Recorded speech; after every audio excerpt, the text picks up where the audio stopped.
Жақсы сұрақ негізі больный сұрақтар қойып жатрсың бұлар. Бізде спортта енді стереотип қалыптасып қалғанда біздің қазақ елінің стереотипі қалыптасып қалған. Спортсмен оның құлағы сынық болу керек. Спортсменнің мына жерінде шрам болу керек.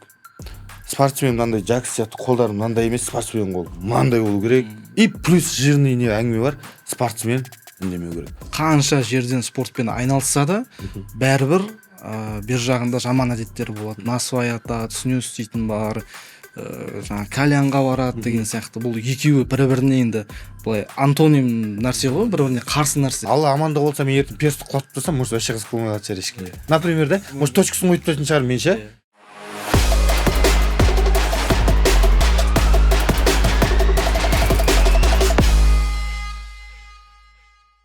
Ассалаумағалейкум баршаңызға, құрметті біздің YouTube арнамыздың көрермендері. Біздің арнамызда бүгін кезекті шығарылым ММА тақырыбында. Студиямызда бүгін қонақта қазақстандық ММА жауынгері Джакс есімімен танымал Жансерік Жақсығұлұлы. Жансерік мырза, қош келдіңіз. Қош көрдік бауырым. Жалпы қалай барлығы? Жағдайыңыз жақсы ма? Жақсы, Аллаға шүкір бауырым. Шақырғандарыңа рахмет. Енді сізді Джакс деп танып жатады ғой енді. Жалпы бұл бренд қалай пайда болды негізі? Джакс, короче, мен фамилиям енді Жақсығұлұлы ғой. Жақсығұлұлы, Жақс деп айтылады да. Армияда бұрында служить еткен кезде көбінесе қатардағы, например, Айнабеков или қатардағы Айдынов деп айтады ғой. Енді мен қатардағы Жақсығұлұлы деп айтайын десе ұзақта. Сосын бастығың әрпі Жақс қой. Сол енді мен өзім бокстан бастағамда, енді біледі ғой командирлер армияға барған кезде. Сол айтады да, сен спортсмен емессің бе, сен боксер емессің бе? Міне саған таптық дейді да. Сен Жақсығұлы деген ұзақ Жакс деп айтайық дейді да. Burada Сегада ма, Mortal Kombat'та ма Жакс деп айтатын еді ғой. Ұрады деп ше, сен де ұрасың, давай сен Жакс деп айтайық онда дейді да. Сөйтіп бәрі Жакс деп кетті ғой. Армияда полный Жакс деді. Сосын гражданкеге шықтым. Ол жерде де Жакс деді. Сосын примерно жұмыстар істедім. Ол кезде Жакс болды. Енді мен өзім карьера Атырау жақтан бастадым ғой. Проф карьера 2-0, 3-0, 4-0 деп кетеді ғой сол. Атырауда Мерген. Мерген. Спорт жолы қиын болды. Мен өзіме өте қиын спорт жолы болды ғой менде ше. Менде 16 жасыма енді база болмады сондай ғой. Ол енді бөлек әңгіме. Сол Жаксқа тоқталайық. Сол 1-0, 2-0 болып жүрдім да, сосын уже Атырауда қала кішкентай ғой. Перспектива жоқ та. Сол мына жаңа Алматыға кету керек болды да, сосын Қайыр Ерасыл деген бауырым бар. Орында Октагон лигасында менеджер ме екен бірдеңе болып істеді. Қазір де сол менеджерлікпен айналысып жүр. Әлі айналысып жүр ма? Сол Қайыр Ерасыл деген бауырыммен баяғыдан араласатынмын. 2-0 болып тұрдым, Мерген лигасына 2 рет ұтып. 3-ші бойымда Қайыр Ерасыл Нұрадинамен сөйлесіп, мен танымаймын Нұрадинаны ол кезде. Мені ешкім танымайды. Вообще 0 ғой. Менде 2 деген минус. Сол Нұрадинамен сөйлесіп, 2-0 бала бар осындай. Төбелессін дейді. Өзім Атыраудамын, Алматыға ұшып келем де. Октагон лигасы бірінші шығып тұрмын ғой. Сосын шығам да. Құдай жол берді ма, тіземен бір түйіп ұйықтат деймін да. Сөйтіп хайпауэт етемін, сол жерде бірінші хайпым басталады, ең бірінші карьерамда. И мен вкусын дәмін алып аламын да. Болады екен ғой. Негізі болады екен ғой, Алматыда да выживать ету керек сияқты. Сосын жаңа Қайыр Ерасыл алады да, риза болған ғой мен ұтқаныма. Ерасыл бауырым жаңа. Жаке жүр, тамақ шек деп, сол кезде бір Макс Плов деген болатын. Әлесінде сол Макс Пловқа апарайын деп плов жедік екенбіз. Менің карьерам үшін алаңдап жатыр да, өріп жатыр да, бауырым ғой айтады да. Жаке, өскің келе ма, өңгің келе ма, Атыраудан Алматыға өшіп кел. Мен саған бойлар тауып берем. Сен өзің енді жақсы жігітсің ғой, өзің бүйтіп сөйлеп қалғансың. Өскің келсе Алматыға кел, короче. Бірақ мен саған енді өзім менеджер ретінде бұл саланы түсіндірейін. Осыдан 4 жыл алға әңгімелер ғой. Лақап ат керек дейді. Сен Жансерік Жақсығұлы дегендерді сені ешкім ол қиын адамдар айтады. Инстаграм жаттанды болу керек. Қысқа дейді да. Ол кезде Жуман Жұмабек братан, Асу Алмабаев әлі UFC өткен жоқ қой. Жұлдызы жанып атқан кездер ғой. Соларға қарап мен өзім лично мотивациялы жүрген кезім стористарын көріп. Сөйтеді де, Ерасыл екеуміз сыртқа шығып аламыз, әңгімелесеміз. Мен өзім Алматы іші білмеймін, кетіп жатырық 1 сағат, сосын айтады, қандай лақап ат қоямыз дейді да. Мен білмеймін деймін да енді. Сосын маған енді Ерасыл, сол Қайыр Ерасыл ғой қойған былайша айтқанда. Жакс деп итак армияда айтатын болса, маған бейт, сенің достарың жалпы кім деп айтады? Сені кім деп айтады дейді. Жаке, Мәке, Тәке деген сияқты ғой. Мен айтамын да. Ерасыл, мен Жакс деп айтатын еді армияда деймін ғой. Қойшы дейді. Жакс па? Менде идея дейді да онда. Өзі андай умный жігіт қой, бүйтеді. Идея дейді де. Давай онда сен Жакс деп атайық дейді да. Жансерік, Жакс, Жақсығұлұлы. Еще плюс саған, бонус саған дерзк бірдеңе айтайын ба дейді. Я десем, давай Triple J деп айтайық дейді да. G деген уже Геннадий Головкин болып кетеді, G болып кетеді ғой. Давай Z ашпен документация бойынша емес, J деп айтайық, сонда адамдарға ыңғайлы болады дейді. Әлі есімде кетіп жатыр, метроның қасында кетіп жатыр, метроға мінеміз деп. 4 жыл бұрын әңгімесі айтады, давай Triple J деп айтайық, Жакс деп айтайық, еба мощный кетеді, сосын Жакс ММА деп инстаграмда ауыстырайық деп. Сол кезде айтылған әңгіме ғой, прикинь. Сол кезде Жакс деп сол Ерасыл айтып, мен Ерасылға өзім әлі күнге дейін жазамын. Ерасыл бауырым, есіңде ма, Макспловтан шығып кетіп жатырып, сен маған Жакс деп айтып едің. Ол кезде мен просто ешкім танымайды, просто Жакс екенді білмейді де существует ететін. Просто Жакс деп айтайық деді сол кезде. Алаңғалаумен Жакс ММА атып кетті ғой. Прикинь. Жакс деп кетті. Мен біреу Жансерік екенді білмейтін. Жансерік Бекзат Алмахан бауырымда енді біраз жыл бірге еңбек етті, маған бір кезде айтады тоже. Жансерік десе біртүрлі дейді да, сен Жансерік екенді дұрыс білмейді екен мен дейді да. Жакс деген ыңғайлы дейді да. Сондай ғой, бәрі Жакс деп кеткен ғой. Жансерік екенді өтірік айтпай ақ қойын, біреулер білмейтін де шығар. Сөйтіп Жакс ММА деп кетілді. Жакс Инстаграмда да Жакс нежный правил ММА деп кеттік. Мен алаңғалаумен, оказывается, реально канает деме екен. Жакс деп кетті ғой бәрі ше. Ал Triple J деген жаңағы мына J ғой енді. Жансерік, Жакс, Жақсығұлы. И маған енді біздің енді қазақ десең өзімізге тиеміз, қазекеңдер біздер енді бүйтіп сөйлеуге жақсымыз ғой, маған айтады да. Ты че гонишь деген сияқты типа ше. Не өзінше болып жүрсің, Triple J, бірдеңе Triple C деген сияқты ше, әңгімені ашыға. Типа енді не крутой жүрсің деген сияқты ше. Triple G это Головкин деген сияқты. Triple J саған не жоқ, ема ты шафқаттың уровеньдегі байытсың ба, сен өзіңді андай крутой етіп көрсетесің деген секілді. Негізі мен өзім карьерам полный неге толып өткен, андай хейтке дей ма не деп айтады да. Өте көп хейт болатын менде. Хейтерлер көп па? Өте. Бәрі айтатын, сен ота алмайсың, бүйте алмайсың, Triple J деп не боғауыз айтпай ақ қой, не андай пол жүрсің деген сияқты, сен аны неге бүйтіп жүрсің, неге сөйтіп жүрсің. Осы мен содан түсінгенім енді. Сөйтіп алысып жүріп адамдармен бүйтіп жүріп біреуге бірдеңе дәлелдейін деп, туысыма, досыма дәлелдейін деп, бауырым арада 13 жыл өтіпті, прикинь. Бірақ бүйтіп енді сынбадым, бүйтпедім деп банан әңгіме айтпай ақ қойын. Просто сөйтіп жүре бердім де, арман қуып жүре бердім. Арада 10 жыл үстінде уақыт өтіп кетті. Ал біреулер әңгімелеп бүйтіп ит үреді керуен көшеді деген сияқты, ит үріп жүре берді. Мен похуй жүре бердім да, тыңдамай. Жакс ММА, Triple J, Жакс ММА деп сөйтіп жүрдім. И ол артынан алаңғалаумен канайт етіп кетті да. Арты сол Жакс ММА деген сөз енді әуелі алла, артынан сол нәрсе маған ақша келетіндіге жетті ғой, прикинь. Алматыда уже Академия Жакс ММА деп енді айтыла берген көп та, просто Жакстың тарихы осындай болды да. Сондай. Ерасыл бауырыммен құрылған әңгіме. Ерасыл бауырым. Ассалаумағалейкум саған. Ерасыл бізде студияда қонақта болған. Болды ма? Болды, бауырым. Исатай Мади екеуі. Жалпы негізі бізде көп болса ММА спортшылары жалпы бренд жасауға, медиасын дамытуға көп күш салмайды ғой. Вот именно бауыр. Не үшін деп ойлайсыз? Неге тым ұялшақ болып кетеді біздің спортшылар? Айта кетейін да, сөйлеуге қысылады. Өте орынды сұрақ қойдың, бауырым. Мынандай тема ғой енді. Бізде спортта енді стереотип қалыптасып қалғанда, біздің қазақ елінің стереотипі қалыптасып қалған, спортсмен оның құлағы сынық болу керек. Спортсменнің мына жерінде шрам болу керек. Спортсмен мынандай Жакс сияқты қолдары мынандай емес, спортсмен қол мынандай болу керек, например деймін да, саны мынандай болу керек, прессы 9 болу керек деген сияқты тема ғой енді. И плюс жирный не әңгіме бар, спортсмен үндемеу керек. Серьезный Айнат бауырым, ал нормально бауыр, өзің қалайсың деген сияқты тема ғой. Жоқ, спортсмен спортпен айналысу керек, бірақ бизнеспен айналыспау керек. Спортсмен жұмыс істемеу керек, тек тренировка істеу керек. Спортсмен телефонда ал құрметті достар, енді біз мына бүгін Айнат бауырыма келіп отырық деп сүрмеу керек. В общем, сондай стереотип қалып қойған я бауырым. Бұрынғы ағаларымыздан да әлі күнге дейін келатыр кейбір балдар қолданады ше. Осы жерде қысқаша айтып кетейін енді, мына осы жаңа медиаға байланысты. Мен өзім 16 жасқа дейін вообще бір спортта мастер спорт болмағанмын, прикинь бауырым. Спортты 16 жасымда бастағам да. 16 жасымда дейін мен вообще перчатка киіп көрмегенсің, сенесіңдер ме? Вообще жұрттар 16 жасында Европа чемпионы, әлем чемпионы болса, мен 16 жасыма дейін вообще перчатка киіп көрмеген ғой. Бірақ спортпен ауырдым да мен. Спортпен ауырдым да. И сол кезде ана Атыраудан басталды ғой спорт жолым. Сол кезде мен бүйтіп инстаграммен сөйлейтін едім ғой. Вообще ешкім қарамайды ғой. 130 адам қарайтын шығар әлі. мен жаңа айтпақшы, ютубтан іздеп қарасам, бұрын бір 7 жыл бұрынғы видеолар шортстан шығып тұр маған. Да.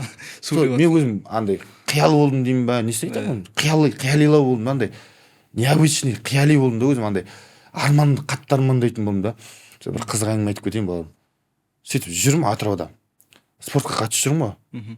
И спаррингтер арақ болдым. Мен бұрында еще 61-ге төбелесетінмін мен деген. Бұрындары арақ болатын, бірақ бойым ұзын болатын. Қазір 70-ке де бойым ұзын болған сияқты, 70 килограммда төбелесемін қазір.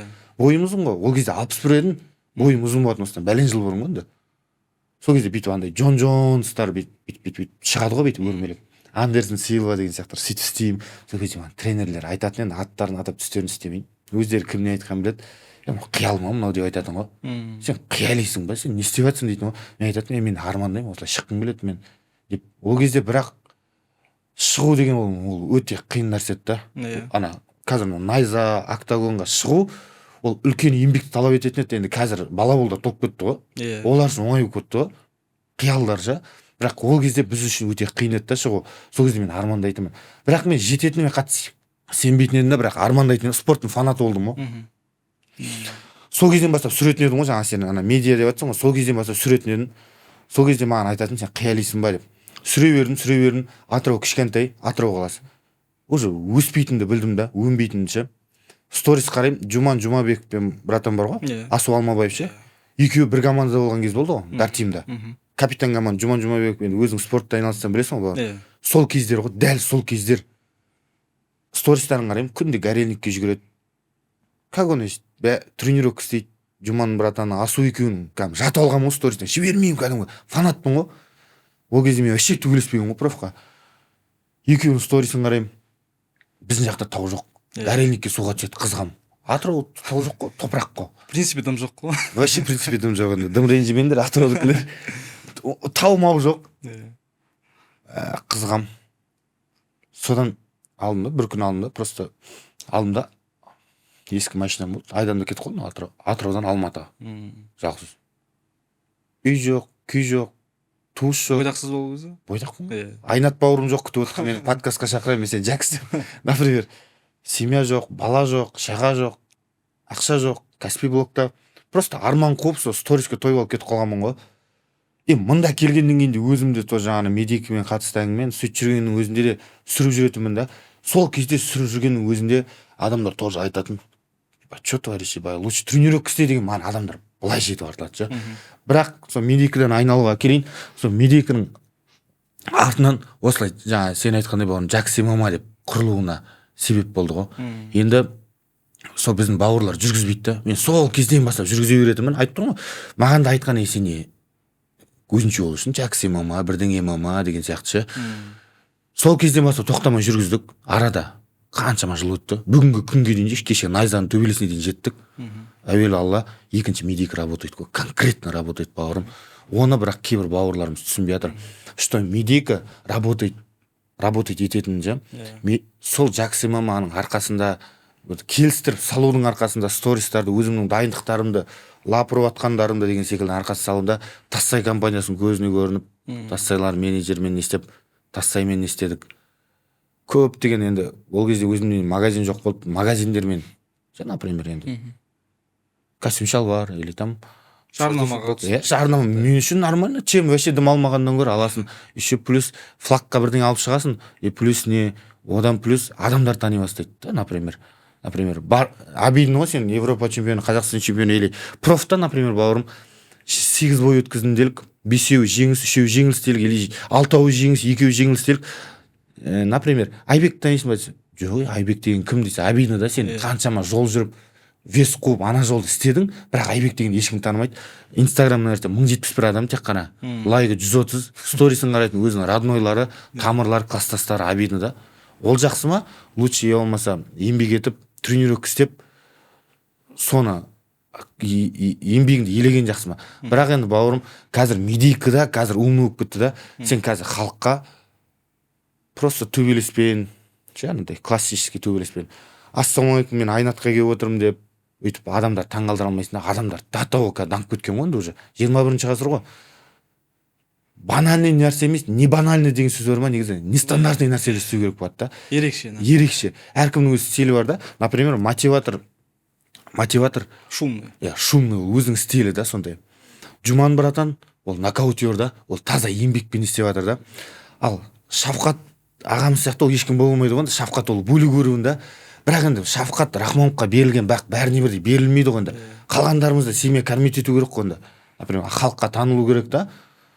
Сондықтан медиканы алып жүру керек болады да. Бірақ медиканы алып жүру үшін тоже сондай подготовка, жаңағы спаррингтер, во время боя, после боя, бойдан кейін отқан моменттер деген секілді. Бірақ оның бәрін бауырым грамотный түрде жеткізіп білу керек та. Сен кішкене стилің болу керек та.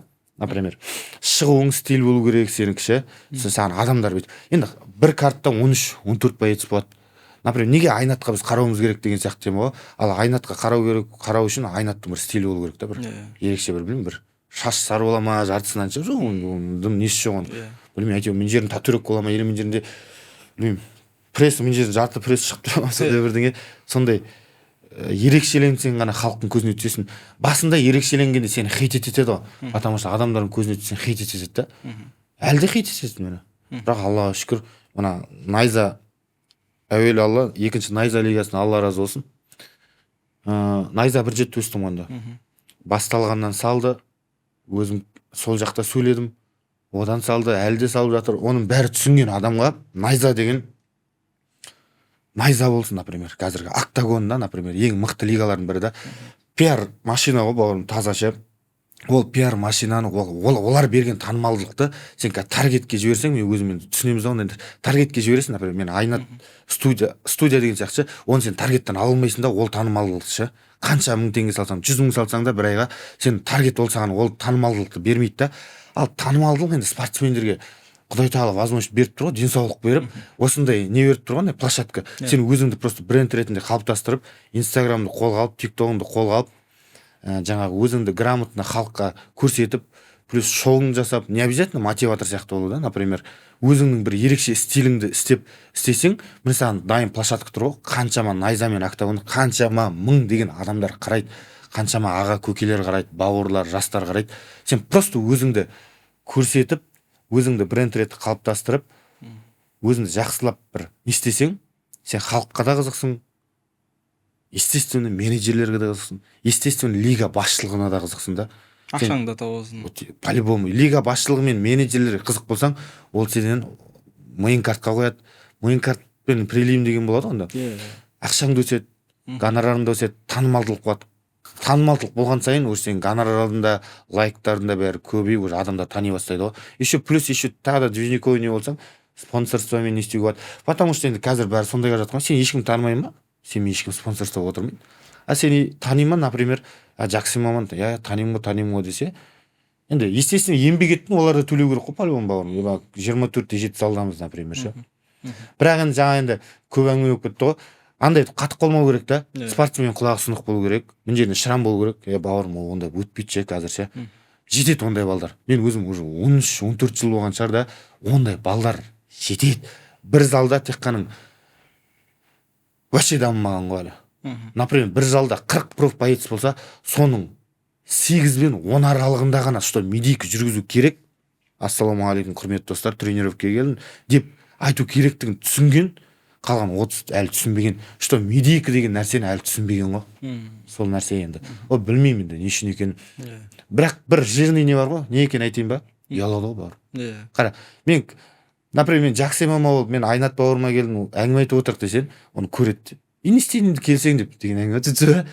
Ол күледі да, бір-біріне күледі ғой шым. Ол енді күлу қанымызда бар. Қызғаншақтық, өсек айту қанымызда бар. Оны өзіміз қазақпыз, қазақты сөзің етеді, одан тұрған ештеме жоқ. Ұялмау керек. Көбісі ұялады ғой. Неге сүрмейсің сен? Ұялам дейді. Ал біреулер айтады, сен неге бауырым сен, например, медиканы сүрмейсің дейді. Мен өзім шәкірттерім бар, неге сүрмейсің деп, ағай мен үлгермеймін дейді. Сен жасың нешеде деймін, 18-де дейді. Айналайын, не істеп жатсың сен үлгермейтіндей? Сен студентсің қазір, например, ше. И тренировка істейсің. Неге үлгермеймін? Мен үлгермеймін десем болады деймін да.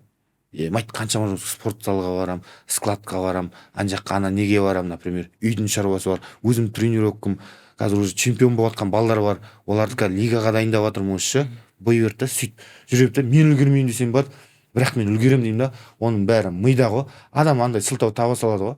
Мен үлгермеймін дейді. Біреу айтады, болмаса мен қолымнан келмейді деп жертва создавать ете салады. Или болмаса біреу айтады, менен шықпайды дейді да. Ол өтірік әңгіме, бәрінен шығады бар ғой. Например, Бекзат Алмахан мен Асу Алмабаев көктен түскен жоқ қой. Салбырап UFC-ге, так осы екеуі UFC-ге барады, Жакс бармайды деп түскен жоқ қой. Асу Алмабаев өте мықты медика жүргізген бауырымыздың бірі ғой. Өте мықты медика. Қазір салмайды ғой Асу. Потому что Асуға медика работает ғой. Асу өздігін қойып тастаған ғой уже. Өзінің еңбегінің арқасында, ненің арқасында. Мен өзім Асуды қарадым ғой. Асу бәрін салатын ғой. Ол да тассаймен болып тассайды салатын бұрын. Үйіне тассай келді деп салатын. Қонаққа тойға барғанын салатын. Бауырларымен тауға жүгіргенін салатын. Тамақ ішіп жатқан бәрін салатын Асу Алмабаев ше. Кезінде ол кәдімгі инстаграммен медикамен жұмыс жасады. Сол кезде Асу Алмабаев бүйтіп горельникте бүйтіп бой сүйену жасаватын, бәрін салатын арасында. Я мечтаю бірдеңе деген сияқты ше. Ал қазір көп салмайды енді. Уже другой уровень да. Жасап болды. Жасап тастады. Ол үшін медик істеп жатыр да. Қазір Асу алып бір сөйлеп жіберсе, ол үшін мына ММА подкасттар жұмыс істейді да. Асу уже бүйтіп жатыр, Асу сөйтіп жатыр деген сияқты тема ғой да. Шафқат екеуіне, например, деймін да. Сондықтан бәрі Асу болып кете алмайды ғой сразу. Сондықтан өз-өзіңді жүргізіп, өз-өзіңді дамытпасаң, сен ешкім танымайды да. Сондықтан жүргізу керек болады. Бағана жаңағы залдағы балдар туралы айтып қалдыңыз ғой. Өзіңіздің Жакс Академия деген сондай бір залыңыз бар, оны енді академия деп атауға не себеп? Ол расында академия ма? Әлде жай қойылған атау ма? Жақсы сұрақ негізі. Кәдімгі больный сұрақтар қойып жатсың. Кәдімгі бәрінің көкейінде жүрген. Короче, спортсмен болып жүрмін ғой. Залдың ашылғанына 1,5 жыл болды, сразу айтпайын. 1,5 жыл болды ашылғанына. Қысқаша тарихын айтпайын енді. Не үшін деп отырсың ғой? Спортсмен болып жүрмін, жұмыс жасап жүрмін Алматыда. Зарплатада. Қай жерде екенін айтпай-ақ қояйын. Зарплатада жұмыс жасап жүрмін. Ол жерге сосын айлық жетпейді. Үйлендім ғой. Үйлендім, айлық жетпейді. Ескі машинам болды, таксовать деген ауру бар ғой, қазір бәрі таксовать етеді ғой. Спортсмендердің көбісі екі жұмыс жасайды енді. Либо охранник болады, либо таксовать етесің. Тем более Алматыда.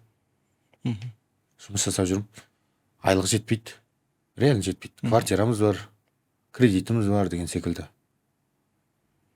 Ұтылып жүрген кездерім болды, ниче болып қалған кездер болды карьерамда бауырым. Сол кезде маған дайректке жазады да. Жакс, мені дайындаш дейді да. Мен особо қатты мән бермеймін. Қараймын да, бүйтіп оқымай аласың, кейде былай не істейсің. Сосын Жакс дайындаш деді. Енді құдайын қалғанмен сол кезде бір не салған ғой, бір ой салған ғой. Жазады ғой маған бір жігіт, дайындаш Жакс дейді. Дайректті ашамын, принятті басамды. Бауырым неше жасап осындай жасамын дейді. Бауырым мені индивидуально дайындаш дейді. Жылы кез күн, жаз кезді қателеспесем. Жаз кезді кәдімгі сыртта істеуге болады ғой, шортик футболкамен осындай. Давай деймін ғой. Сосын қанша болады дейді. Просто ойыма келген сумма 60 мың дей саламын ғой. Ең ойыма келген сумма білмеймін неге. Или сол кезде 60 мың керек болды ма? Білмеймін енді. Бауырым саған 100 мың беремін дейді. 60 мың десем маған айтады, саған 100 мың беремін дейді. Жакс, маған лапа ұстап берші, мен де тізе теуіп үйренші, еркекше айтамын, осылай айтады. Тізе теуіп үйренейінші, саған 100 мың беремін дейді. Бірақ менде зал жоқ. Мен қайда дайындаймын? Сосын бүйтіп ойланамын да айтамын ғой. Парк не бар ғой, президентский парк. Соған кел, давай, лап ұрайық деймін. Бауырым, бәрібір маған қай жерге де барам, лап ұстап мені дайындаш. Ақшасы бар жігіт екен. Дайындаш дейді. Сосын шынымен келеді, 100 мың теңге сразу берді. Сосын ұстаймын. Сосын мен уже ойлана бастаймын ғой. Оказывается, бар ғой, негізі осылай жайлап 100 мың теңгенің уже вкусын көрдім да мен. Например, Айнатты дайындасам, например, Айбек, Нұрбекті дайындасам, хотя бір 300 мың теңге қосымша тапсам, кім маған 300 мың теңге береді қазіргі заманда, еңбек етпесең бермейді деп, адамдарға связға шыға бастасам, бауырым тағы бір адам тауып. Сосын алам да, бір таныс жігітімнің залын алам ғой, сөйлесіп, кішкентай зал. 110-120 квадраттық зал, кішкентай зал, мынаның алдында. Алам, 50 на 50, баяғы сол Инстаграм, профессионал видеоны әкелімді осылай. Бірінші рет. Осылай мен Жакс ММА кәсіпқой спортшымын. Мен өзім ММА группамды ашып атам, маған жаттығуға келіңдер деп номерімді қалдырамын ғой. Это канает етіп кетеді. Бірінші күні тренировкада 7 адам болады ғой ше. Енді олар 100 мыңнан бермейді ғой бәрі. 20 мың теңге ғой фиксированный сумма групповой турнир 20 мыңнан береді, 10 мыңын өзім алам, 10 мыңын залға беремін, естественно. Мен залым бес қой. И басталды ғой. 7 адам. Енді арын айт та берін айт, бас аяғы 2 айда мен ана жерге 40 адам жинап тастадым ғой. Я в шоке бар ғой. Ты че, мынау деген канайт тема болып тұр ғой деп ше. И уже мен көріп тұрмын да, арасында индивидуалка қосылып жатыр уже ше. И мен сол нәрседен мен уже бір айда миллионға жуық шығаруға болатынын көрдім да. Ақша ше. Неге соны істемеске? Өзім жұмыс істеп жүрмін ғой негізі. Жұмыстан кейін келіп істеліп тұрған кешкі тренировка ғой анау. Неге істемеске деймін де. Сосын ана жерге 110-120 квадрат кішкентай болады да. И мен зал ашамын деймін ғой. Мен бөлек отдельно стоящий өзім зал ашам отдельно деймін ғой.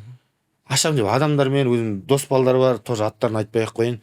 Ақылдасам анаумен бәрі андай көп негатив айтады маған. Жакс бауырым дейді. Алматыда не көп дейді. Естественно, зал көп деген сияқты. Не көп блогер көп деген сияқты, или не көп журналист көп деген сияқты ғой, теп зал көп. Сен жүргізе алмайсың. Спорт бизнес қымбат бизнес. Оборудование қымбат, адам жинай алмайды. Қаншама адам ашып жауып тастап жатыр деген сияқты. Өтірік айтпай ақ қой, негатив.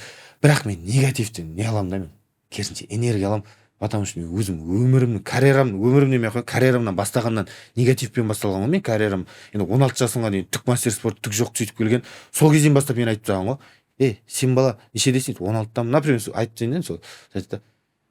Мына балдарды көрдің ба дейді. Даже ағайын айтмай ақ қойын. Мына бала Европа чемпионы дейді. Атын айтасам, может, танисыздар. Сен кімсің? 16 Жансерік. Өзің үшін айналысасың ба деп мен түсінбей тұр да, ағай. Жоқ, мен енді шыққым келеді деймін ғой. Поздно, сенен ештеңе шықпайды деп осылай айтқан ғой маған кезінде, например. Сол кезден бастап мен уже негативті көрген адам смело ғой, уже етім үйреніп қалғанда, біреулер негативке, жеңіліске сынып қалады ғой, мені қайрайды да. Сосын мен алдым да. Давай дедім де сол кезде. Мен алдым да Алматыдан зал іздеуге кірісіп кетемін. Былайша айтқанда местоположение. Типа осындай деген сияқты ғой. Өте қымбат қой бауырым. Аренда деген нәрсе Алматыда білесіңдер ғой енді. Мынаның өзі қымбат деген сияқты, зал вообще қымбат қой. Залға сен менікі 500 квадрат метр жер. Енді ойлай бер оның арендасы қалай болатынын ше. Іздедім, табам таныспен. Алланың қалауымен. Зал таптым. Ішіне кірем. Жақсы енді, ескілеу, ремонт ету керек. Түк жоқ, қарайым. Болады. Арендасын айтады, деймін. Осындай договор отырамыз, осындай жылға отырамыз. Бауырым, осындай сумма беру керексің, түк ойланам. Ақша жоқ. Алам деймін де, ақша тауып, сол залды алып қалам деймін, алан қалам. Еще мен енді адам жинау керек қана жерге. Мен енді келесі айдан арендасын тауып керек қой. 2 тренер болып бардық. 30 ғана адам болды. Түк жоқ болды ішінде. Алдықта жұмыс бастап кеттік. Ашылуындым жасаған жоқпыз. Алланың қалауымен бүйтіп салам стористе 30 адамнан көбейе бастайды ғой, 70 адамға ше. Прикинь. Енді бұл да бір нығмет қой енді. Қандай етіп кетеді ғой былайша айтқанда. Атын дым қойған жоқпын әлі. Аты жоқ зал болып жатыр, істеп жатыр. No name. Мен бір кезде енді өзім андай хайп деген нәрсені жақсы көремін да, андай шулатқанды күшті көремін да. Мен айтамын оны. Аштым, уже бауырларыма ше. Келіншегіме айтамын ғой. Давай оны ашылуын жасайық та. Ашылуын жасайық. Ағайларым бар, достар бар, бауырлар бар, инстаграм бар. Білсін, что мен зал ашқанымды. Мен ойланамын ғой. Мен жерде мен қызық әңгіме басталады қазір. Бәрі андай айтып жатсаң ғой бауырым. Арлан файт, көкжал бірдеңе, қасқыр, аю, например, банальный нәрселер да. Мен айттым ғой. Мен өз атыммен ашам деп ше. Өз атыммен ашам, өз брендімді качать етемін деп ше. Мен Жакс ММА болып келдік қой осы кезден. Мен Жакс ММА деп ашам деп сол кезде айттым сразу. Мен Жакс ММА деп ашам дедім. Сосын Жакс ММА тим деп қоям дедім басында. Сосын оны ақылдастық. Астанада Тақтай тим бар. Тақтай Василий тоже бауырым ғой, өзінің атымен ашып жақсы не істеп жатыр да, енді ол бөлек әңгіме. Тақтай тим дейді. Мен мұнда Жакс тим десем бірдей болып кетеді. Сосын ойланамын ғой. Сөйтіп ойланамын. Енді негізі мықтылардан көшіру ол ұят емес та, керісінше мықты глобально ойлансаң негізі атады ғой, ұялмау керек та. Абдулмановский мықтыларды қарай берсең, Абдулмановский школа дейді. Қой, школа болмайды, ты че? Ол вообще 2000 квадрат болу керек. 2000 квадрат ашсам, хайпым вообще өсіп, пояс алып атсам, иншаллах школада ашармыз деген сияқты. Шектеу қоймай миға ше. Ойлана келе бауырым, академия деп қоямын. Оны сосын аламыз дизайнерге жасатамыз. Академия деп ағылшынша жазылады ғой, академия деп жазылады ғой. Жакс ММА дейміз. Бүйтіп қараймыз. Болмайды академия, Жакс ММА.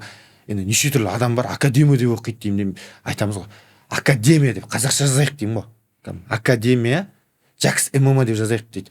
Сосын енді ертең неге сұрайды ғой сені, неге академия мына сұрап отырсыңдар ғой, например. Неге ол академия? Академия деген это уже грубо айтқанда енді дохуя все дело деген сияқты, енді ренжімесін болғауды айтқан, это же дохуя все дело. Неге академия деп айтқан деген кезде академия ең біріншіден адамның атын аудартады да, адамға назар аудартады да. Академия ал Жакс ММА деген өзімнің брендім да. Жакс ММА осы кезге қанша жыл төбелестім, Жакс ММА деп қойдым да. Академия Жакс ММА деп қойдық қой. Академия деген ол енді уже үлкен нәрсе ғой, үлкен мектеп деген мағынаны білдіреді ғой. Бірақ неге сен обязательно академия спорт туризм болу керек, например, ше? Неге академия спорт туризм болу керек? Спорт туризмді бітіріп алып та вообще таксовать етіп жүрген балдар бар ғой. Неге мен академия деп орындамасқа? Неге? Потому что мен бұл жерден Алланың қалауымен қайдан білесің UFC чемпион шығарам. Мен өзім қайдан білесің 2 пояс аларым. Одан бөлек ММА, бокс, таэквондо солай көрдім ғой менен. Джиу-джитсудан әлем чемпионы олар. Академия деп айтылмасқа, неге болмасқа? Неге соны, например, істемеске деген сияқты болып тұр ғой бұл жерде. Неге соны істемеске? Болады, например. Ол банальный нәрсеге істегенше нестандартный нәрсе істейік академия деп. Ол жерде де чемпиондар шығады. Ол кезде бірақ бауырым қазір шықты ғой, чемпион қазір шықты. Бірақ ол кезде вообще ешкім жоқ еді ғой. Неге істемеске деп рисковать етіп академия Жакс ММА деген ғой. Бәрі айтады, бәрі осылай сұрайды. Неге академия? Академия Жакс ММА деп. Сөйтіп Алланың қалауымен Алматыда сразу айтайын, мен академия деп Жакс ММА деп ашқанда ешбір зал жоқ болды ғой. Академия деген жоқ болды Алматыда. Сол бірінші болып істеймін дедім ғой, академия Жакс ММА деп ше. Ол кезде қазіргідей шәкірттер саны жоқ болатын бауырым. Қазіргі кезде 11 тренер істейді ғой, ол кезде 2-ақ тренер болатынбыз. Ешкім жоқ болатын ол жерде ше. Қазіргі уровень жоқ болатын ол кезде. Академия Жакс ММА деп Алматыда енді Алланың қалауымен бірінші рет аштық қой. Академия спорт туризмінде ол уже университет қой. Именно спорт саласында мына, например, Дартим, Триумфайт, Сақпро тим деген секілді мықты залдар ғой қазіргі таңда. Мен академия деп істеттім да. Академия Жакс ММА деп. Айту себебім жаңа сол ғой. Арман қуып ше, иншаллах чемпиондар шығады. А вдруг, может, UFC-ге барар. Неге академия деп істемеске? Любой нәрсе мынандай нәрседен басталады да. Сен, например, қымбат телефон алмайсың, бірінші 7-ден бастайсың, iPhone 10, 11, 12 деп аласың, сол сияқты да. Сол сияқты сөйтіп істелген тема ғой бауырым. Сөйтіп академия Жакс ММА деп қойдық. Істегенімізге қуанамыз. Назар аудартты ғой сразу. Енді бұл жақта Жакс академиясында кішкентай балаларға да бар ғой, мысалы қанша 6 жастан бастап қабылдайсыздар? 5 жастан бастап. 5 жастан бастап. Енді осы ретте мынадай өткенде бір тақырыптар қозғағанбыз. Бұл тым бала үшін ерте емес пе деген сияқты. Өткенде 5, 6, 7 жастағы балалар ол әлі сүйегі қатпаған, миы су деген сияқты, басқа соққы болады деген сияқты. Осы жайында айта өтсеңіз. Жалпы балаларға спортты қанша жастан бастау керек? Осындай жекпе-жек спорт түрлерін. 5 ММА спортын деп айтайыншы, да? Жекпе-жек спорт. 5-6 жас ерте ғой бауырым. Сразу айтайын. 5-6 жас спорт ММА үшін ерте. Өте ерте. Бірінші баланы негізі күреске вольный борьба деген бар ғой, еркін күрес. Соған беру керек деп ойлаймын. Я болмаса білмеймін, жүзу, гимнастика ма, жүзуге ма. Потому что мына ММА спорт ауыр спорт қой. 5-6 жасынан бастап қиналып керек емес, оның тренировкаларын істеп ше. ММА-ды мен айттым өзім бар, 16 жасынан бастадым ше. ММА-ды асықпай да бастасаң адам болып кетесің ше. Бірінші фундамент еркін күрестен болған жақсы, өте мықты, андай гибкий, андай движный сондай болады ғой. Еркін күрес өте мықты спорт қой. Күрес спорт, дзюдо емес, именно мына ММА саласына еркін күрес, емесе грек-рим, еркін күрес дұрыс деп ойлаймын өзім. Грек-рим дегендер күшті кетеді.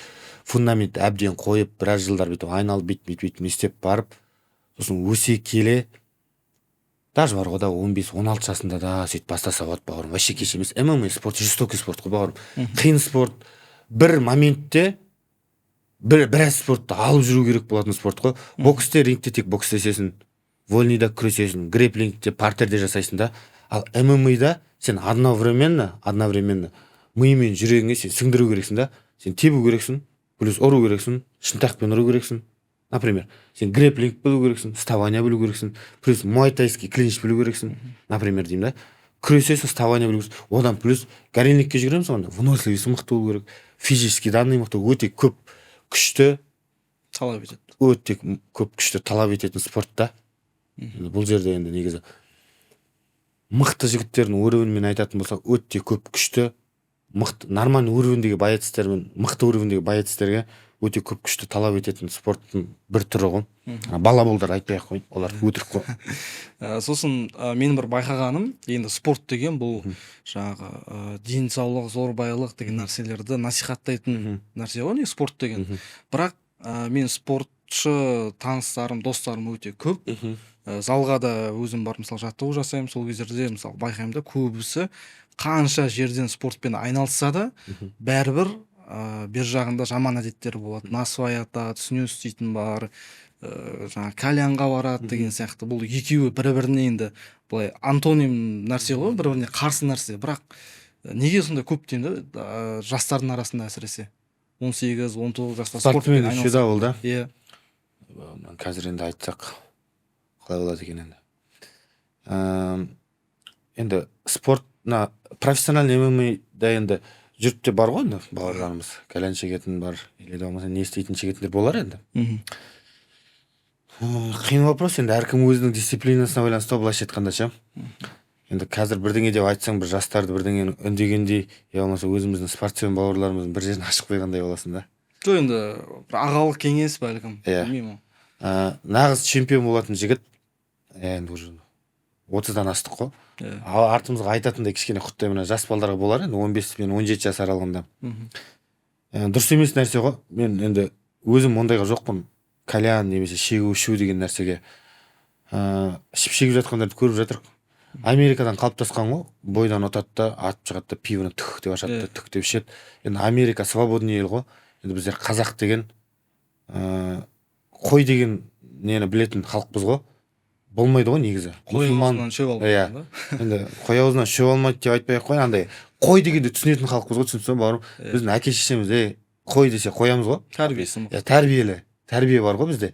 Менталитет дей ме, сондай бар ғой. Қою керек кезде қою керек, қоймау керек кезде қоймау керек та. Қоймау керек кездер бар да. Сен қоймау керексің да, медиканы жүргізуді. Жаңа сен айтқандай сұрақ қойдың ғой, медиканы жүргізуді қоймау керек бауырым. Қашан карьераңды бітіріп кетесің, төбелес қоясың ғой.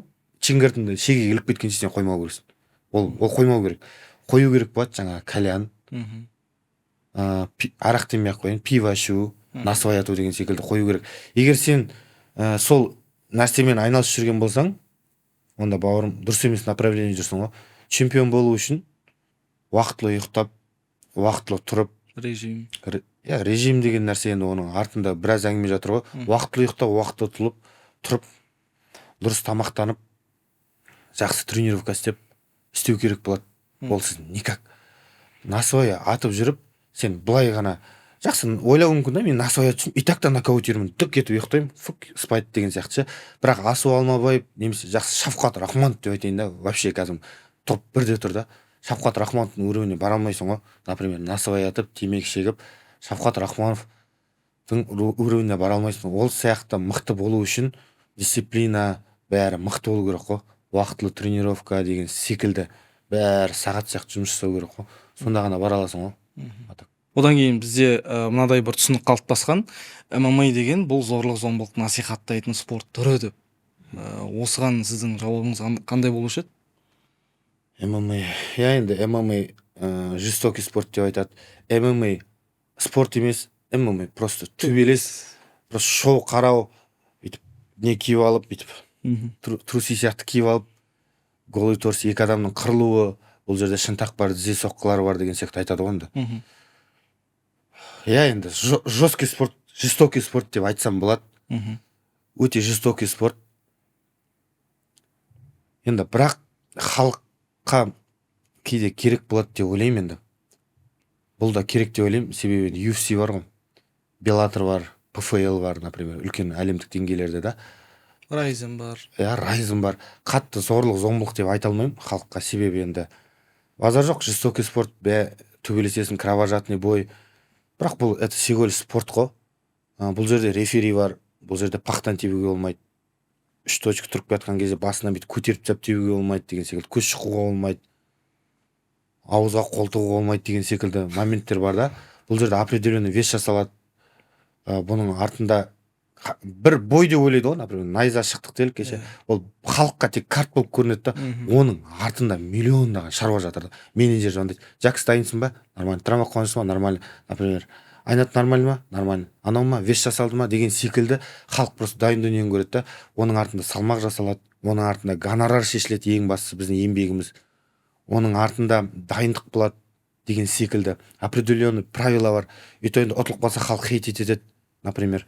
Бұл жерде халыққа көріну керексің, оның бәрі не ғой. Енді мен енді жестокий деп айта алмаймын, енді халыққа қатты бүйтіп былай дзюдо күресе берсе де может жалығып кететін шығар. Әр нәрсенің фанаты бар ғой. Біреулер олимпийский вид жақсы көреді, біреу футбол жақсы көреді. Мен өзім футбол вообще түсінбеймін. Кристиан Роналдуны танимын, болды. Мен вообще футболды түсіне алмаймын, мен футболды ше. Әркім өзінің спорты бар, футбол қарайды, біреу теннисті қарайды, біреу большой теннис. Енді ММА мына UFC бренді жақсы дамыған ғой. Енді полигон тоже болу керек деп ойлаймын. Енді білмеймін, енді бұл болмаса да халықтың іші пысады ғой. И так қазір халық андай гаджетпен отырады, анау мынау, адамдар эмоциясын шығара алмайды да, отырады, бір-бірін ұра алмайды, вообще ұрса сотталады деген секілді. Сондықтан осындай кештерге барып кішкене эмоция шығарған дұрыс деп ойлаймын. И плюс жаңа осы кезде айтарым, например, екі кезде шығады ғой, екі жаққа бөлініп адамдар болеть етеді ғой. Саған болеть етпесе де ол нормально да. Енді әркімнің өзінің фанаты болады, әркімнің өзінің адамы болады. Сондықтан это нормально. Бұған дейін енді сіз жаңағы алғашқы екі жекпе-жегіңізді қателеспесем Мерген лигасында өткіздіңіз ғой. Одан кейінгілердің барлығы октагонда болды. Бәрі октагон. Иә, одан кейін енді октагонмен қалай бір келіспеушілік болды ма? Қазір Найзаға өттіңіз ғой, Найзада лига жаңағы поясын сұрадыңыз ол жақтан, иә. Демек, бұл сіз тұрақты түрде сол жақта өнер көрсетуіңіз мүмкін деген сөз ғой. Дебютімді Мерген FC деген лигада бастадым, Атырау қаласында. Өзім вообще спорттық карьерамды Атырау қаласында бастағам. Спорттық жолымды Атырау қаласынан бастағам. Өзім батыстың тумасымын ғой енді. Атырау қаласынан бастағам. Мерген FC лигасында бір рет өткіздім.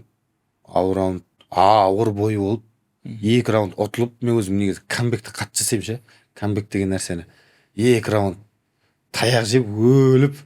Ол туралы да айтамыз қазір. Жақсы. Камбек жасағам, сөйтіп дебютім удалса, сосын екінші ой өткіздім, ол да удалса. Сосын жаңа Ерасыл бауырым Нұрадин ағамен сөйлесіп, октагон лигасына келдік. Атыраудан ұшып келдік. Бірінші рет выездной бой деп айтамыз ба, от дома да, например. Бірінші рет ұшып барып төбелесіп тұрған мен үшін өте бір андай мықты әсер болды. Атыраудан білмеймін, біреу үшін таңсық емес шығар, мен жасырмаймын. Мен үшін өзімді күшті сезіндім да. Ұшып келіп сөйтсе бауырым, менің өзімнің дәрежемдегі мен үшін күшті сезім болды. Ұшып келіп төбелесіп өзімді күшті сезіндім. Октагон лигасына келдік. Нұрадин аға мені білген екен сол кезде. Қайыр Ерасыл бауырым айтып курсқа қойған екен. Төбелестім. Ұтқан жоқым, өте мықты жеңіс болды. Сол қателеспесем сол картта тек қана мен сияқты нокаут жасаған. Проход кірді, дземен баяғы сол дзе ғой сол. Дзе баяғыдан келатқан тема. Дземен құлатып тастадым. Ұттым, тоже барынша енді сол кезден бастап айқайлап Нұрадин ағадан бонус сұрап, өзім бірінші дебютке барып тұрмын. Нұрадин аға бонус деп айқайлаған есімде. Бонус берді бірақ. Рахмет Нұрадин аға дейсің. Сол кезде бонус берді маған. Аллаға шүкір. Сөйтіп енді Алматының дәмін таттым ғой. Сөйттім де октагон лигасында прикрепить етілдім ғой, былайша айтқанда. 3-0 ма болдық қой енді. Сразу кеше поезд сұраған сияқты сразу топ тұрадым ол жерге барып. Сразу топ тұрадым. Ол кезде де сразу қателеспесем поезд деп айтқан сияқтымын өтірік. Иә, поезд деп айттым ол кезде. Поезд. Бірақ ол кездегі опытым, бауырым, мынандай емес қой. Қазіргі көрген басқа ғой ше, Аллаға шүкір. Еңбектің арқасында енді. Қазіргі көрген басқа да. Бірақ ойлаймын да, ол кезде көргенім мынандай емес, қалай поезд сұрап жүрдім деген сияқты. Поезд сұрадым сразу. Тоже. Ерекеге де айтқам, маған поезд керек деп. Жақсы, поезд керек болғанда, давай онда қырғыз бауырымыз бар, Тайсын деген. 5-0 ме екен, ол 6-0 ме екен сол кезде болды. Нөлдер шайқасын жасайық. Кім ұтады? Претендент на 66 килограмм поезд дейді ғой. 4 жыл алды достар. 65-те төйлесем ол кезде. 65-800. Болды ғой, октагонға баспен қадалам. Бірақ мен сол бойдан кейін жаңа Ерасылмен сөйлестім ғой, Жакс деп прикрепить еттім, мен Атырауға ұшып кеттім қайтты. Ол кезде әлі көшіп келген жоқпын Алматыға. Анда барып ойладым, қайтадан сборға келем, может, не істеймін деп ше. Бірақ сборға келейін сен тиын жоқ, тұрайын десең үй жоқ. Түбегейлі шешіп, Атырауда бір апта болдым, ровно 10 күнге жетпеді. Машинамды айдап кетіп қалдым ғой. Сол кеткеннен кеттік қой. Октагон лигасына қадалдым ғой баспен. Ұнатты да өзіме ана атмосфера бәрі. Бірінші рет балуан шолақта төбелесіп тұрмын ғой. Мен өзім үлкен арена. Иә, үлкен ара мен үшін арман болды да бұл. Өйткені ол кезде біздер Атырауда жүргенде Арман Оспановтар ағаларымызна полный арена жинайтындар ше ана неде. Ондай вообще түсімізге енбейтін еді ғой. Біз арман қуып жүрген баламыз ғой. Мен үшін балуан шолақта төбелесу маған қатты эмоция берді. Сол эмоциямен жүріп кетіп қалдым Алматыға. Арман қуып, например, тоже. Дайындалдым мында келіп. Тауға жүгіріп анау барынша. Сосын жаңа ноликпен төбелестік. Ноликтер шайқасы болды ғана жерде. Қырылдық 3 раунд. Сонда қырылыс болды енді. Очкомен ұтылдым. Бой вечера деген бонус берді екеумізге. Карьерама жеңіл түсті 1 деген. Ерасыл да бәрі де айтты, Жаке сен кішкене асық біттің. Ноликті сақтау керек еді. Потому что ноликті сақтау керек еді, жүргізу керек еді деген сияқты. А менде ешкім жоқ оны айтатынша. Қазір біз түсініп алдық қой, что асықпай төбелесу керектігін, карьера жасау керектігін, умны төбелесу керектігін. А менде ешкім жоқ оны айтатын. Жоқ қой, ешкім болмайды менде. Менде тренер жоқ, менеджер жоқ, аға жоқ, көке жоқ. Жалғыз өзім Алматыда көзім бақырайып таксовать етіп жүрген бала бізге кім айтады? Сөйтіп Октагон лигасына тұрақтандық қой. Октагон айтты ғой, типа добро пожаловать деп ше. Сөйтіп Октагон лигасында 3,5 жыл болды ғой, сөйтіп төбелесіп кеткен. Қаншама бой өткіздік ше. Аллаға шүкір. Тоже ұнайды өзіме Октагон лигасы. Қазір қалай енді? Иә, содан сөйтіп жүрдік. Сосын Ташкентте төбелесу керек болдым Октагон лигасында, бірақ белгілі себептерге байланысты бой болмай қалды. Менде контракт жоқ Октагонда. Контракт жоқ, менде контрактты, например, Найза лигасымен контракт болса, сен басқа лигамен төбелесе алмайсың. Октагонда контракт болса, контрактты бұза алмайсың. Менде контракт жоқ. Тек бойға, иә? Бір бой, одноразовый бой деп айтады. Одноразовый бой болды. Сосын Жандарбек өзім жемамын, бауырыммен сөйлестік, ұсыныс түсті. Бауырымызбен сөйлестік, ақылдастық. Сосын жаңағы осындай Ақтау қаласында батыстықтардан құралып жатқан карт болып жатыр. Иә, Нұрбек Қарабала іздеді ғой Ақтаудан кім. Иә, батыстықтардан құралып жатқан карт болып жатыр деген секілді айтты. Соперник берді. Жаңағы жас проспектив Исказиев Мейірбек бауырымызды берді. Маған вообще күшті болды сол. Жас проспект деп айтты, потому что кімнен сұрасам да, осылай Исказиев Мейірбек демей отырса, жақсы бала. Жақсы проспект, жақсы жатқан бала деді. Вообще тема онда. Өзімді көрсету керек болды да Найзаға. Енді ол қатып қалған ештеме жоқ қой. Мен бұрын Найзаға шығуды да армандайтын, например, бұрынша. Найзаға шығуды армандайтын. Октагон, бәрі бір сала ғой. Қайсы не болсын, боецтің бауырым өсуіне көмектессе болды емес па? Контракт жоқ қой, одноразовый. Қай жерде болса да бәріміз бір қазақпыз ғой. Главный сол жерден боец өсіп, хайпын алып, семьясын кормить етсе болды емес па? Қай жерде бағы жанады, ол уже время налдейді, андай уақыт еншісінде да. Алланың қалауымен Найзаға шықтық. Сол кезде айтқам мен Жандарбекке, Найзаны шолатам Алла бұйырса деп ше. Найзада дебют болды ғой.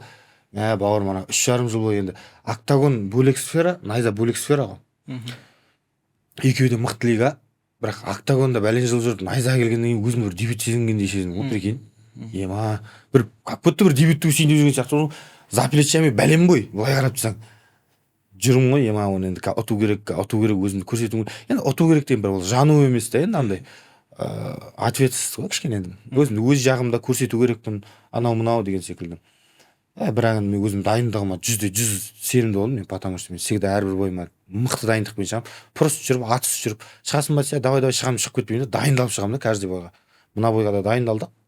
Шықтық. Алланың қалауымен Найзаны ұттық. Ана жерде жанкүйерлер төңкеріп тастады бәрін. Мен жекпе-жек көрдім, жеңіліп келе жатып жеңіп кеттім. Бірінші раунд айтып кетейін. Ана бала борец бала ғой. Бізде геймплан болған, айта берейін, төбелесіп тастадық полигон. Мен геймплан болды. Аяқты беріп, шаршату керек болды. Қолдарын забивать ету керек болды. Оған дейін оның бойын не істегенбіз ғой. Қарағанбыз ғой. Кіреді екен да, күреседі екен да. Бір аяқты беріп, бір аяққа беріп қорғанасың ғой. Қорғанып сеткада ұрып, қолдарын шаршатып, енді Құдай көріп тұр, серьезно айтайын, екінші раунд бізде досрочка болады деп біз айтып қойғанбыз командамызбен. Енді қазір солай болды ғой так та, бірақ как мужчина айтайын, еркекше айтайын, бізде өзіміздің геймпланымыз екінші раунд досрочка деп айтқанбыз ғой, прикинь. Дәл сол нәрсе келді ғой. Біз өзіміз сөйтіп айтқанбыз, екінші раунд досрочка болады, мен ол баланы досрочка жасаймын деген секілді. Ол недооцененный, ол высокомерность емес. Мен біліп тұрмын да өзім досрочка жасайтын. Мен айттым, екінші раунд досрочка жасаймын мен дедім. Құдай қаласа. Бірақ бірінші раунд бір аяқты бір шаршату болды да. Сөйтеміз енді, олар да тупой емес, олар да біз тексерген ғой. Мен бір аяқтан жақсы қорғанамыз ғой. Қорғанып, сөйт ортада қорғанып сөйтіп жүрсек, олар тактикасын өзгертіп жіберген ғой. Ұрам, ол кезде атты, ол аяққа емес, белге кіреді ғой. Енді түсінетіндер, бой түсінетіндер түсінеді. Белден сындырады ғой. Мен қорғанып үлгере алмай қаламын да, жерге құлаймын ғой, белден қорғанып. Сосын енді ол бүйтіп алысып жатыр. Яғни Мейірбек бауырымыз кішкене білмеймін енді, тәжірибе шығарып бүкіл күшін салады да маған. Ол ойлайды да, қазір мен мына Джаксты ұрып тастайын типа деп удостроить етемін деп ойлайды ғой. Оны удостроить етеді, компьютер аз емес ғой, жататын өйтіп. Бүкіл күшін құртып алды да, мен тұрып кеттім. Вставание деп айтады спортта, біздің вставание жасадым. Қайтып құлатады, мен қайсы вставание жасадым. Уже ары қарай оның шамасы жетпей жатыр да. Сөйтіп бүкіл күшін салып алды ғой. И так та бізде оның күшін жоғалту керек болған ғой. Бірақ партерде жерде жату емес астында. Возле сетке қорғанады ғой, ММА-да бүйтіп тұрасың да. Бір аяғыңды бересің, белін бересің. Мен енді тегдаун жіберіп алдым, мойындайын, мен косягым. Енді қазір белге жұмыс жасайтын боламыз. Осы бой опыт болды ғой. Құлатып алдым. Бірақ екінші раунд енді бауырым көрсем бір тегдаун берген жоқпын ғой. Екінші раунд келеді де секунданттарым айтады. Сүндет бауырларым енді танитын шығар, чемпион тоже тіс қаққан қасқыр ғой. Жақсы қолың қалай істі ма дейді. Енді ол біздің тема, ол істі ма деген мына қол ісіп кетеді да. Қатты күрескен кезде мен айтамын, ей қайда мен сөйлеп отырмын, әңгіме айтып отырмын жерде. Істкен жоқ. Қазір досрочка жасаймын. Нормально. Желпіш деп қоямын ғой. Желпіді, суымды ішіп алдым. Бисмиллах бастадық. Болды ғой енді. Бір тегдаун берген жоқпын. План сондай болды ғой. Ұру керек болды. Ұрдық. Уже бәрі получается істеп жатқанын көрдік.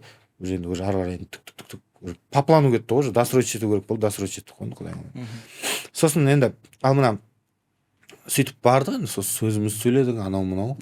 Сөйтіп не мына перс сұрап отыр, тоже айта кетейін. Мен айтып жіберейінші, осы сіздің жекпе-жек бар, кім болды, Қанат болды, Нұрбек болды, сол жекпе-жектерді өткен подкастта біз талқылағанбыз.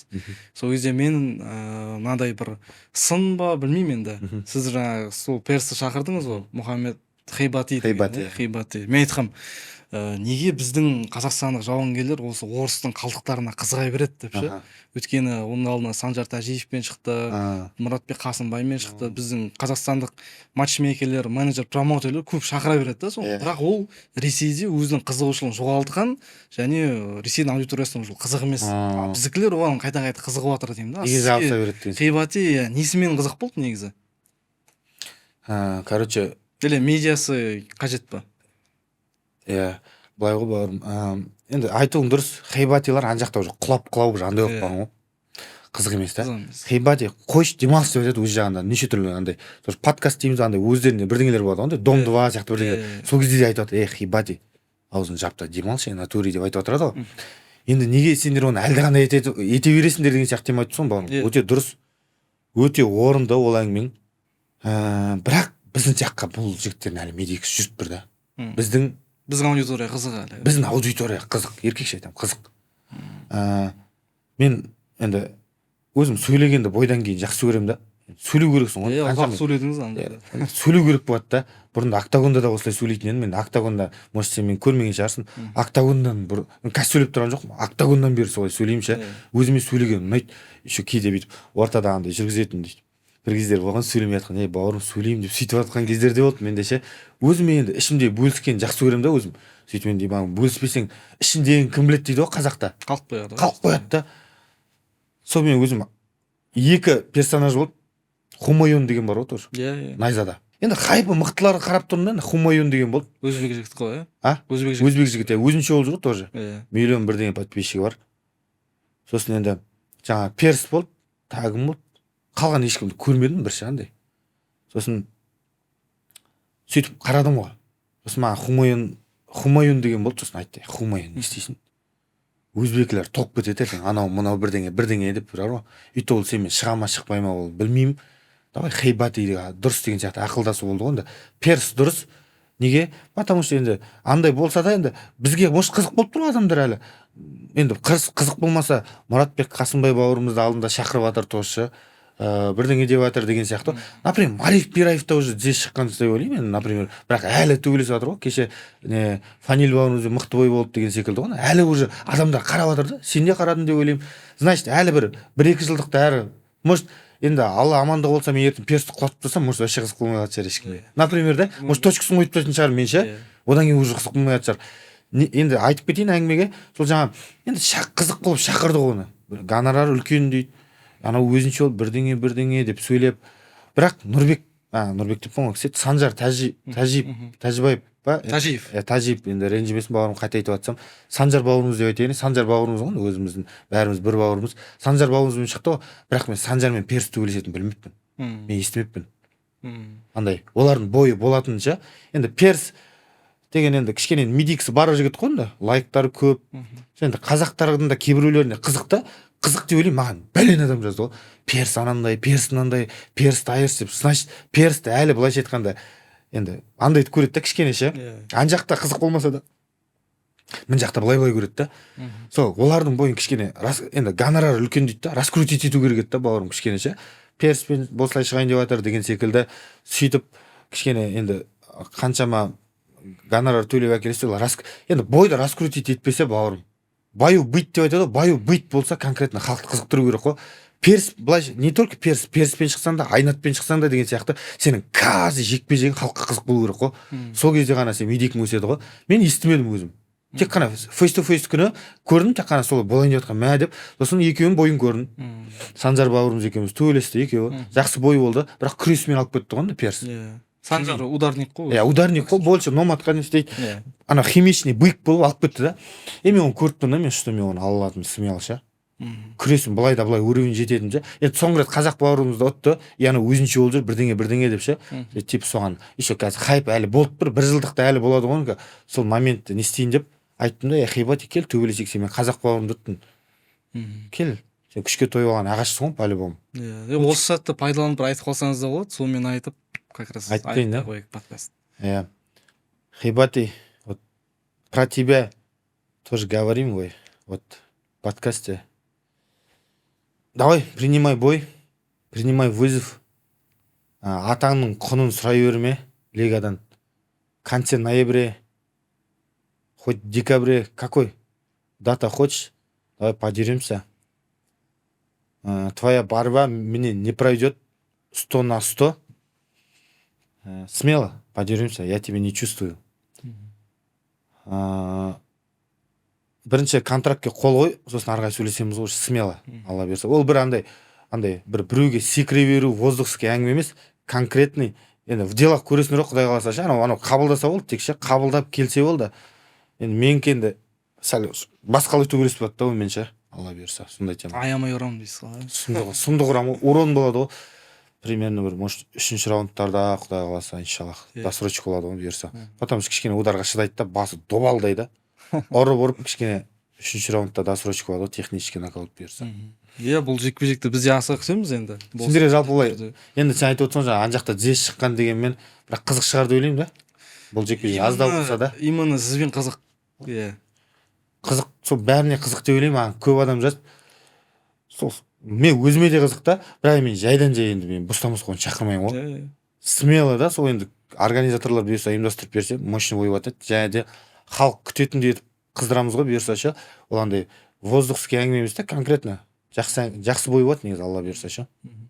Бұл жекпе-жектің болуын тілейміз. Сізге көп рахмет осы келгеніңізге, алдағы мансабыңызға тек қана сәттілік тілейміз. Рахмет. Тек қана осы жеңістен көз ашпаңыз. Шақырғандарыңа рахмет бауырым, осылай елеп ескеріп. Бұйырса соң емес енді, алла бұйырса әлі талай жеңістерде, может, пояс алып отырып сөйлесеміз бұйырса. Бұйырса, алла қаласа. Құрметті көрермендер, біздің шығарылым осымен бүгін аяқталды. Біздің арнамызға тіркеліп, лайктарыңызды басып отырыңыздар. Аман сау болыңыздар.